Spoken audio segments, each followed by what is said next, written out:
رمضان المبارک کی برکتیں سعادت مبارک ہو۔ ناظرین، آپ کا خیر مقدم ہے پروگرام انوار قرآن میں۔ آج کی اس بزم میں قرآن مجید کا اگلا سوا پارہ کا ترجمہ، تلخیص و تفسیر پیش کی جائے گی، جس میں سورہ بقرہ کے 19 رکوع اور سورہ آل عمران کے ابتدائی 3 رکوع شامل ہیں۔ تو آئیے شامل ہوتے ہیں پروگرام میں۔ اعوذ باللہ من الشیطان الرجیم، بسم اللہ الرحمن الرحیم۔ محترم ناظرین، اللہ تبارک و تعالیٰ ارشاد فرما رہے ہیں، نیکی یہ نہیں ہے کہ تم اپنے چہرے مشرق کی طرف یا مغرب کی طرف کر لو، بلکہ نیکی یہ ہے کہ آدمی اللہ کو اور یوم آخر اور ملائکہ کو اور اللہ کی نازل کی ہوئی کتاب اور اس کے پیغمبروں کو دل سے مانے، اور اللہ کی محبت میں اپنا دل پسند مال رشتہ داروں، یتیموں اور مسکینوں اور مسافروں پر خرچ کرے، اور مدد کے لیے ہاتھ پھیلانے والوں پر اور غلاموں کی رہائی پر نماز قائم کرے، زکوٰۃ دے، اور نیک وہ لوگ ہیں جب عہد کریں تو اسے وفا کریں، اور تنگی اور مصیبت کے وقت میں اور حق و باطل کی کشمکش میں صبر کریں۔ یہ ہیں راست باز لوگ، اور یہی لوگ متقی ہیں۔ اے لوگوں جو ایمان لائے ہو، تمہارے لیے قتل کے مقدموں میں قصاص کا حکم لکھ دیا گیا ہے کہ قتل کے بدلے میں قتل ہونا چاہیے۔ یہ حق ہے متقی لوگوں پر۔ پھر جنہوں نے وصیت سنی اور بعد میں اسے بدل ڈالا تو اس کا گناہ ان کے بدلنے والوں پر ہوگا۔ اللہ سب کچھ سنتا اور جانتا ہے۔ البتہ جس کو یہ اندیشہ ہو کہ وصیت کرنے والے نے نادانستہ یا قصداً حق تلفی کی ہے، اور پھر معاملے سے تعلق رکھنے والوں کے درمیان وہ اصلاح کرے، تو اس پر کوئی گناہ نہیں ہے۔ خدا بخشنے والا اور رحم فرمانے والا ہے۔ اے لوگوں جو ایمان لائے ہو، تم پر روزے فرض کر دیے گئے، جس طرح تم سے پہلے انبیاء کے پیرووں پر فرض کیے گئے تھے۔ اس سے توقع ہے کہ تم میں تقوی کی صفت پیدا ہوگی۔ چند مقرر دنوں کے روزے ہیں۔ اگر تم میں سے کوئی بیمار ہو یا سفر پر ہو تو دوسرے دنوں میں اتنی ہی تعداد پوری کر لے، اور جو لوگ روزہ رکھنے کی قدرت رکھتے ہوں اور پھر نہ رکھیں تو وہ فدیہ دے دیں۔ ایک روزے کا فدیہ ایک مسکین کا کھانا کھلانا ہے، اور جو اپنی خوشی سے کچھ زیادہ بھلائی کرے تو اس کے لیے بہتر ہے۔ یہ پہلا حکم ہے۔ اس کے بعد جو حکم آیا تھا اس میں روزہ رکھنا ہی ضروری قرار دیا گیا۔ اور اے نبی، میرے بندے اگر تم سے میرے متعلق پوچھیں تو انہیں بتا دو کہ میں ان سے قریب ہوں۔ پکارنے والا جو مجھے پکارتا ہے میں اس کی پکار سنتا ہوں۔ مجھے پکارنے کے لیے کہیں دور جانے کی ضرورت نہیں ہے۔ تمہارے لیے روزے کے زمانے میں راتوں کو اپنی بیویوں کے پاس جانا حلال کر دیا گیا ہے۔ وہ تمہارا لباس ہے اور تم ان کا لباس ہو۔ اللہ کو معلوم ہو گیا کہ تم لوگ چپ کے اپنے آپ سے خیانت کر رہے تھے، مگر اس نے تمہارا قصور معاف کر دیا۔ تم راتوں کو کھاؤ پیو، شب کی سیاہی دھاری سے سفید کی دھاری نمایاں نظر آئے، جب تک کھاتے پیتے رہو۔ رات تک اپنا دن، صبح صادق سے لے کر رات تک اپنا روزہ پورا کرو، اور جب مسجدوں میں معتکف ہو تو بیویوں سے کے قریب مت جاؤ، اور اللہ کی باندھی ہوئی جو حدیں ہیں ان سے کے قریب مت پھٹکو، ان حدوں کا خیال رکھو۔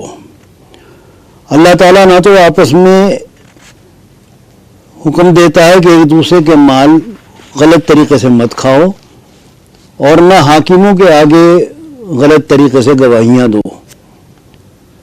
لوگ تم سے سوال کرتے ہیں کہ چاند کی گھٹتی بڑھتی ہوئی صورتیں کیا ہیں؟ کبھی چاند کم ہو جاتا ہے، کبھی زیادہ ہو جاتا ہے۔ ان سے کہو کہ چاند کا گھٹنا بڑھنا یہ ایک تاریخی چیز ہے جس سے لوگوں کو تاریخ کا پتہ لگتا ہے۔ ان سے کہو کہ نیکی یہ نہیں ہے کہ تم اپنے گھروں میں پیچھے کی طرف سے داخل ہو۔ احرام باندھنے کے بعد یہ لوگ گھر سے دروازے سے نہیں آتے تھے، پیچھے سے آتے تھے. کہا کہ پیچھے سے گھروں میں داخل ہونا یہ کوئی نیکی کی بات نہیں ہے، دروازوں سے داخل ہو. اللہ کے راستے میں جو تم سے لڑتے ہیں ان سے لڑو، مگر تم اپنی طرف سے کوئی زیادتی مت کرو، اتنا ہی دو بدلہ لو جتنا وہ کرتے ہیں. ان سے اس وقت تک لڑتے رہو جب تک کہ فتنہ ختم نہ ہو جائے، کیونکہ لڑائی کا مقصد ہے فتنے کو ختم کر دینا اور امن و امان قائم کر دینا. حرام مہینے جو اللہ نے رکھی ہیں، ماہ حرام کا بدلہ راہ ماہ حرام ہے، اور تمام حرمتوں کا لحاظ برابری کے ساتھ ہوگا. لہذا جو تم پر دست اندازی کرے تم بھی دست اندازی کرو. عرب میں کچھ مہینے تھے جن میں لڑائی حرام تھی. اگر کوئی دوسرا حملہ کرتا ہے تو اس پر کا جواب دیا جائے گا، اپنی طرف سے حملہ نہیں کیا جائے گا. اللہ کی خوشنودی کے لیے جب حج عمرے کی نیت کرو تو اسے پورا کرو، اس لیے کہ نیت جب کر لی ہے تو اس ارادے کو پورا کرنا چاہیے. لیکن اگر کوئی شخص مریض ہے، بیمار ہے، تو اسے چاہیے کہ فدیے کے طور پر روزے رکھے. قربانی کرنا لازم ہے، لیکن اگر کوئی بیمار ہے تو اس کا قربانی کے علاوہ وہ روزے بھی رکھ سکتا ہے. اگر تمہیں امن نصیب ہو جائے اور تم حج سے پہلے مکے پہنچ جاؤ تو جو شخص تم میں سے حج کو زمانے آنے تک عمرے کا فائدہ اٹھائے وہ حسب مقدور قربانی کرے، جس کو حج تمتع کہتے ہیں کہ اس کے اندر قربانی کرنا ضروری ہے. اگر قربانی میسر نہ ہو تو 3 روزے حج کے زمانے میں اور 7 گھر پہنچ کر اس طرح 10 روزے پورے کرے. یہ رعایت ان لوگوں کے لیے جن کے گھر بار مسجد حرام کے قریب نہ ہوں. حج کے مہینے سب کو معلوم ہے، ان مقررہ مہینے میں حج کی نیت کرو. خبردار رہنا چاہیے کہ حج کے دوران میں کوئی شہوانی فعل، کوئی بدعملی، کوئی لڑائی جھگڑا نہ ہو. جو نیک کام کرو گے وہ اللہ کے علم میں ہے. اگر حج کے ساتھ تم اپنے رب کا فضل بھی تلاش کرو تو اس میں کوئی حرج کی بات نہیں ہے. جب عرفات سے چلو تو مشعر حرام مزدلفہ کے پاس ٹھہر کر اللہ کو یاد کرو. جاہلیت کے زمانے میں مزدلفہ میں ٹھہرنا لوگ سمجھتے تھے کہ مناسب نہیں ہے، اس کا حکم دیا گیا ہے کہ آتے ہوئے مزدلفہ میں قیام کرو.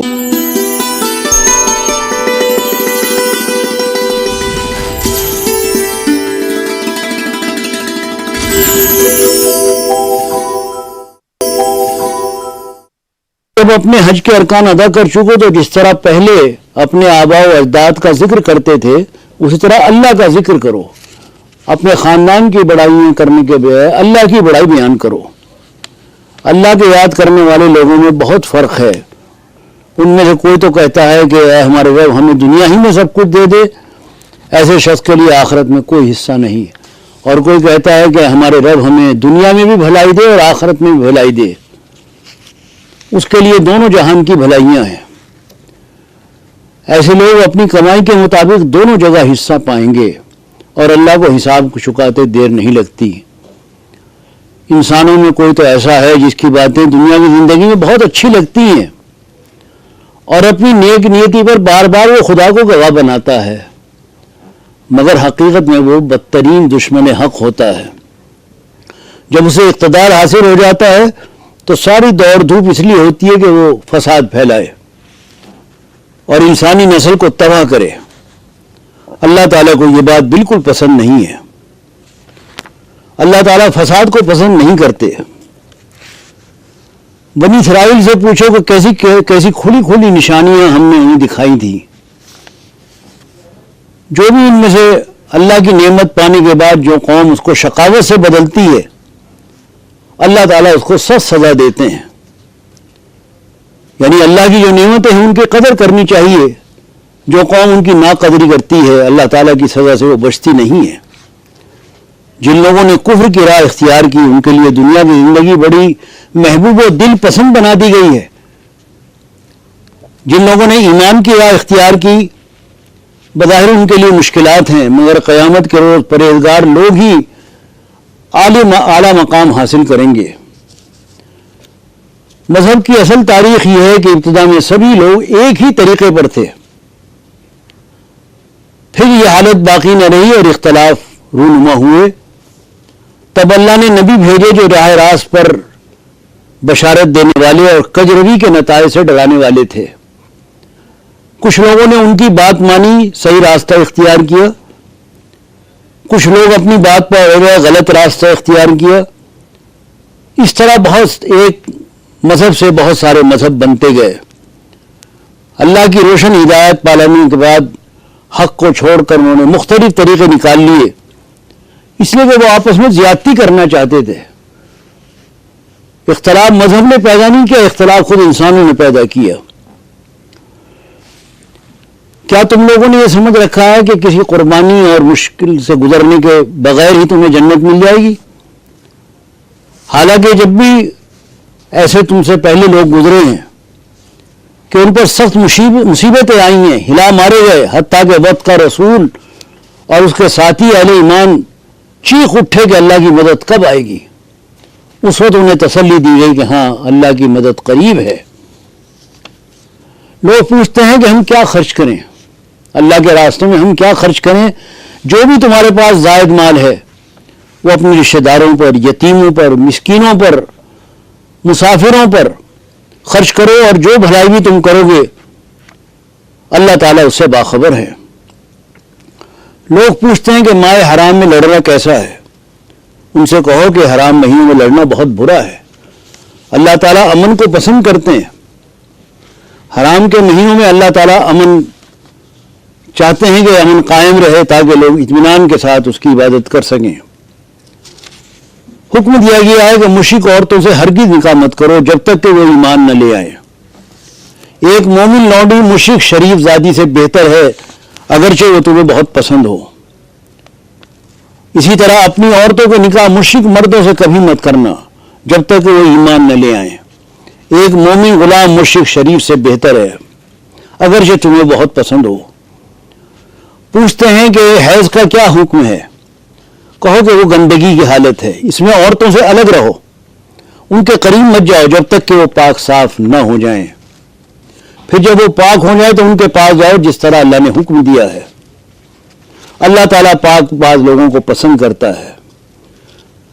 تمہاری عورتیں تمہاری کھیتیاں ہیں، تمہیں اختیار ہے کہ جس طرح چاہو اپنی کھیتی میں جاؤ، مگر اپنی مستقبل کی فکر کرو اور اللہ کی ناراضی سے بچو۔ اللہ کے نام کو ایسی قسمیں کھانے میں استعمال نہ کرو جن سے مقصود نیکی نہ ہو، بلکہ اپنی صداقت کو ظاہر کرنا ہو اور جھوٹ کو اپنے چھپانا ہو۔ اللہ کے پاک نام کو اپنا جھوٹ چھپانے کے لیے استعمال مت کرو۔ جو لوگ اپنی عورتوں سے تعلق نہ رکھنے کی قسم کھا بیٹھتے ہیں ان کے لیے 4 مہینے کی مہلت ہے۔ اگر انہوں نے رجوع کر لیا تو اللہ معاف کرنے والا اور رحیم ہے۔ اگر انہوں نے طلاق دے دی تو ٹھان لی ہے تو سمجھ لیں کہ اللہ تعالیٰ سب کچھ جاننے والا ہے۔ جن عورتوں کو طلاق دی گئی ہے وہ 3 مرتبہ ایام ماہواری آنے تک اپنے آپ کو روکے رکھیں۔ ان کے لیے جائز نہیں ہے کہ اللہ نے ان کے رحم میں جو کچھ خلق فرمایا ہے اسے چھپائیں۔ تمہیں ہرگز ایسا نہیں کرنا چاہیے۔ عورتوں کے لیے بھی معروف طریقے پر وہی حقوق ہیں جیسے مردوں کے ہیں، البتہ مردوں کو ان پر ایک درجہ حاصل ہے، اور اللہ سب پر اقتدار رکھنے والا اور حکیم و دانا ہے۔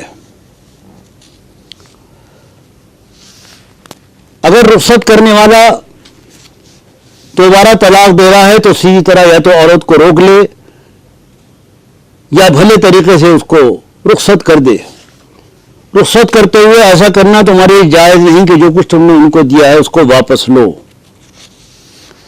اگر 2 مرتبہ طلاق دینے کے بعد شوہر نے 3ری مرتبہ بھی طلاق دی تو پھر عورت اس کے لیے حلال نہ ہوگی جب تک کہ اس کا نکاح کسی دوسرے شخص سے نہ ہو جائے۔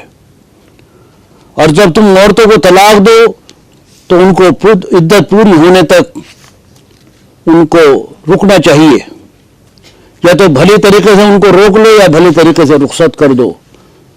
ستانے کی خاطر انہیں روک کے رکھنا یہ زیادتی کی بات ہے۔ جب تم اپنی عورتوں کو طلاق دے چکو اور وہ اپنی عدت پوری کر لیں تو پھر تم اس میں رکاوٹ نہ بنو کہ وہ اپنے زیر تجویز شوہروں سے نکاح کر لیں جبکہ وہ معروف طریقے سے باہم مناح کے عہد کرنا چاہیں۔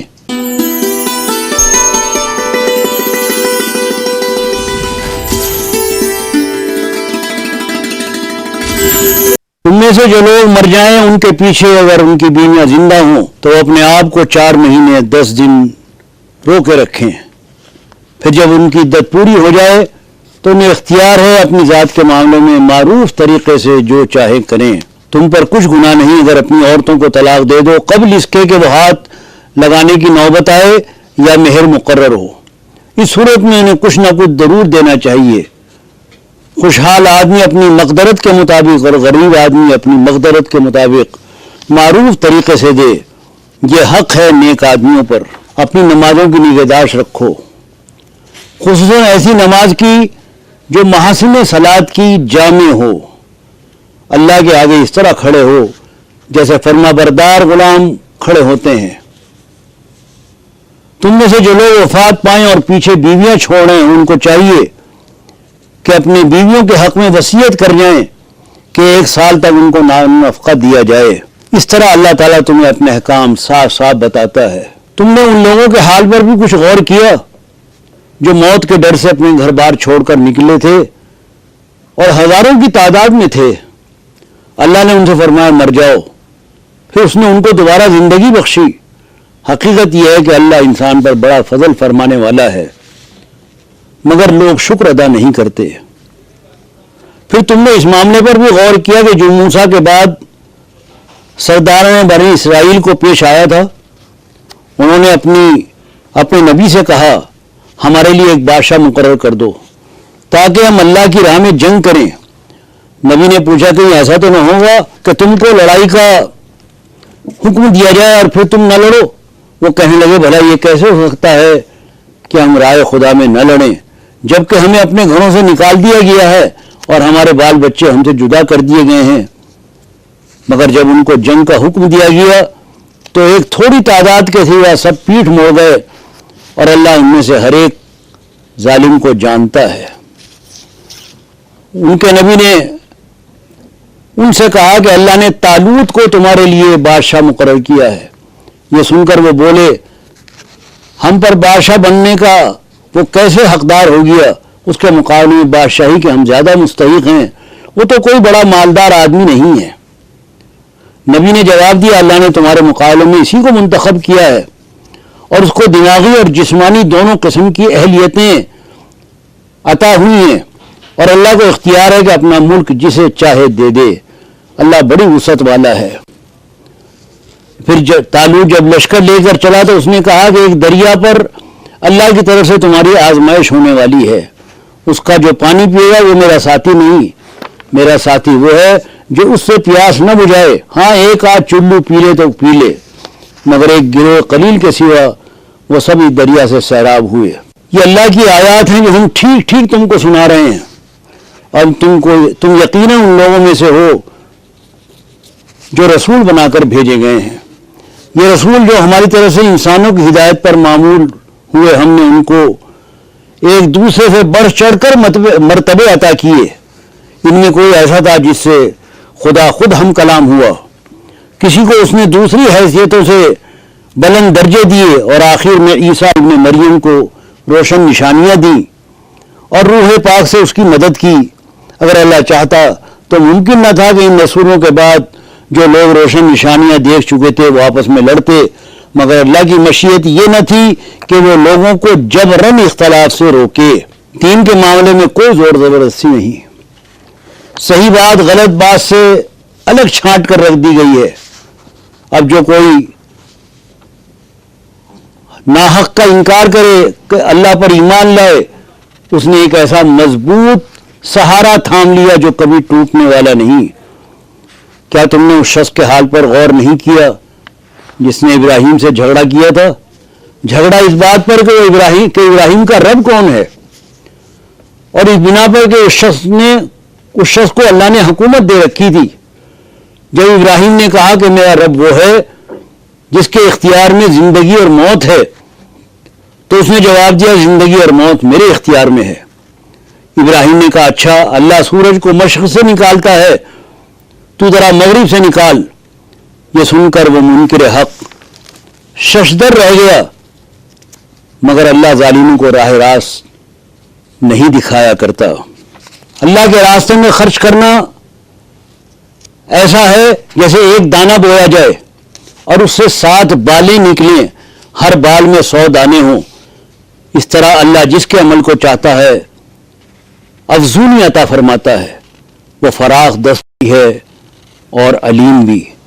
جو لوگ اپنے مال اللہ کے راہ میں خرچ کرتے ہیں اور خرچ کر کے پھر احسان نہیں جتاتے، وہ دکھ دیتے ہیں اور ان کا اجر رب کے پاس ہے. اے ایمان لانے والو، اپنے صدقات کو احسان جتا کر اور دکھ دے کر اس شخص کی طرح خاک میں نہ ملا دو جو اپنا مال محض لوگوں کے دکھانے کو خرچ کرتا ہے اور نہ اللہ پر ایمان رکھتا ہے اور نہ آخرت پر. اللہ بڑا فراغ دست اور دانا ہے، جس کو چاہتا ہے حکمت عطا کرتا ہے، اور جس کو حکمت ملی اسے حقیقت میں بڑی دولت ملی. ان باتوں سے صرف وہی لوگ سبق لیتے ہیں جو دانش مند ہیں. حضرات، آپ کی خدمت میں یہ 1.25 سپارہ، جس میں سیقول کا 3/4 اور تل کا رسول کا 1/4 سپارہ ہے، 1.25 سپارے کا خلاصہ، اس کا ترجمہ پیش کیا گیا.